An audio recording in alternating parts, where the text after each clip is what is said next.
ये antique car museum जो कि एक वर्चुअल म्यूजियम है, उसका शो है और 100 से ज़्यादा गाड़ियाँ हैं, 100 साल से भी पुरानी है। चौथा एडिशन है इस शो का। कराची को ये एजाज़ हासिल है कि क्लासिक कार एक्टिविटी को फ़रोग यहाँ से मिला। पहला क्लब यहाँ पे बना क्लासिक कार्स का, पहली रैली यहाँ से हुई क्लासिक कार्स की। मुश्तरका हम कलेक्टर्स जो गाड़ियों के हैं पुरानी, उन सब की कलेक्शन यहाँ मौजूद है मुख्तलिफ। शौक जिसको होता है उसके लिए आसान होता है बॉस, जिसको नहीं होता उसके लिए मुश्किल होता है।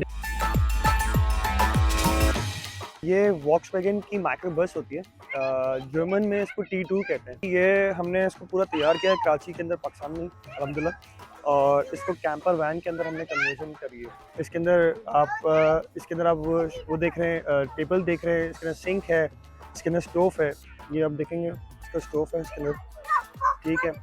और ये इसके अंदर सारा हमने इसको रीडू किया है गाड़ी को। कराची में वैसी एक्टिविटीज़ बहुत कम होती हैं, सो इस तरह की एक्टिविटीज़ होनी चाहिए और ब्लेसिंग भी होती हैं, ख़ासतौर पे विंटेज कार्स देखना। तो बच्चे एंजॉय कर रहे हैं, they are really loving this show. नई गाड़ी रखना आसान है, पुरानी गाड़ी के स्पेयर पार्ट्स और बाकी सारी चीज़ें, और इससे ज़्यादा बढ़ के एक कम्युनिटी जो इन्होंने फॉर्म की है वो बहुत ज़्यादा इंपॉर्टेंट है। वो किस तरह से मिलजुल के इन पुरानी गाड़ियों को जो है वो रिवाइव कर रहे हैं और एक हिस्ट्री है उसको मेंटेन करके रख रहे हैं। मैंने देखा है कि विंटेज कार क्लब बढ़ता गया है। ये लोग काफ़ी अपनी ज़बरदस्त रैलीज भी निकालते रहे हैं ऑल ओवर पाकिस्तान। मैं इनको फॉलो करता रहता हूँ ऑनलाइन।